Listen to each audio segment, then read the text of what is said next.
Bonjour à tous, bienvenue ici à Guérande, dans ma galerie spécialisée Bretagne.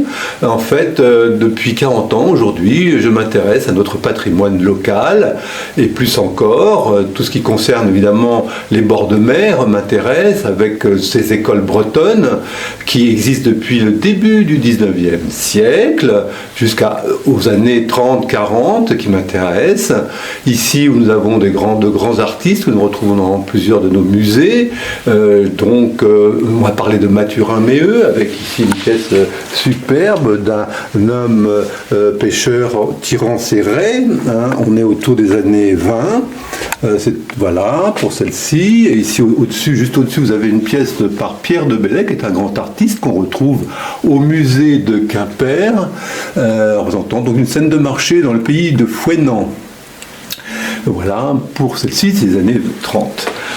Sinon, par ailleurs, nous avons quelquefois des curiosités qui parlent de l'histoire de la Bretagne. J'ai actuellement là un plan représentant la ville de Lorient. Cette ville de Lorient, faite par l'architecte de la Compagnie des Indes, qui représente donc la ville dans son ensemble. Nous pourrons la regarder, je vous ferai une photo, vous pouvez la regarder, je peux vous la sortir si vous voulez, elle est là. Voilà, ici donc c'est une vue d'ensemble de la ville de Lorient et sa rade avec Port-Louis donc et ses fortifications. Port-Louis était donc un fort important qui protégeait l'entrée de la rade. Et ici donc c'est autour de 1700, c'est daté 1784. Voilà pour cette très intéressante pièce historique donc qui est pour nous d'abord une curiosité. Voilà. Et sinon aussi, on peut parler également de Quimper, puisque Quimper c'est un grand centre faïencier qui depuis la fin du 19e attire beaucoup de collectionneurs. Ici vous avez Fanche-Cogent avec retour de pêche. Un peu plus bas ici, si vous filmez plus bas, vous allez avoir ici des assiettes et des pièces du 19e siècle avec la fameuse maison Porquier et Beau. Ici, des pièces au d'état de la période donc des années 30, au d'état du nom de l'Audet qui coule à Quimper. Pourquoi l'Audet? Puisque en fait, on en tire la terre propre à faire ces céramiques. Voilà. Ici, nous avons une vue du pays Bigoudin, ce pays plat, très vanté, où on ne voit pousser aucun arbre. On est toujours dans les années 20 avec une femme peintre, Leuze Hirschfeld. Ici, vous avez une très belle vue également d'un peintre post-impressionniste, Ferdinand Loyen Dupuy-Godeau. C'est un artiste proche de Gauguin qui a travaillé avec lui à Pont-Aven à la fin du 19e siècle. Il nous montre ici, en fait, le menhir sur la côte sauvage du Croisic. Le Croisic étant tout proche de Guérande. Voilà, ensuite, si vous voulez voir d'autres choses, ici nous avons l'ex-voto marin, d'un petit marin de Paimpol, qui est donc présente un ex-voto pour mettre dans son église.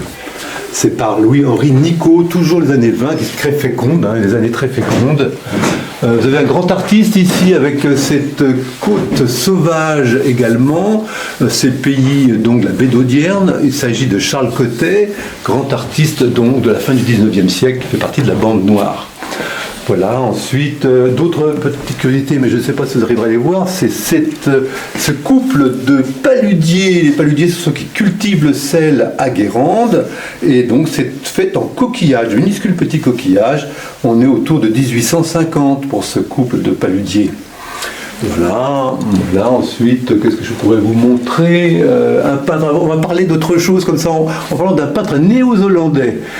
Ici, ces deux bateaux, également post-impressionniste, avec de grandes touches, mais donc de cette fin du 19e. Cet artiste qui s'appelle donc Sidney Luke Thompson est parti à Concarneau, suivre l'école de Concarneau, est revenu dans son pays pour revenir finalement mourir en Bretagne avec ses meubles qu'il avait transportés depuis la Bretagne jusqu'à chez lui en Nouvelle-Zélande et revenu avec son mobilier breton pour finir en fait ses jours chez nous. Voilà.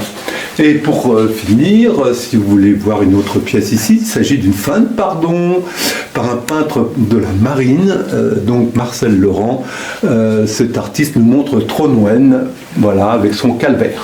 Vous voulez voir cette pièce également, donc par Michaud Vernez. Donc Michaud Vernez est un grand artiste, toujours très typé des années 30, avec cette pièce qui représente donc la gavotte, la danse bretonne, telle qu'on pouvait les voir dans ces années 30. C'est très art déco.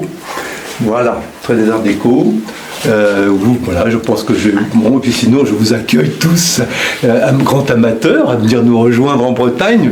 Vous verrez que nous avons une grande richesse de choses, paysages comme objets, et que nous avons une grande hospitalité. Nous sommes très heureux de vous avoir chez nous un jour.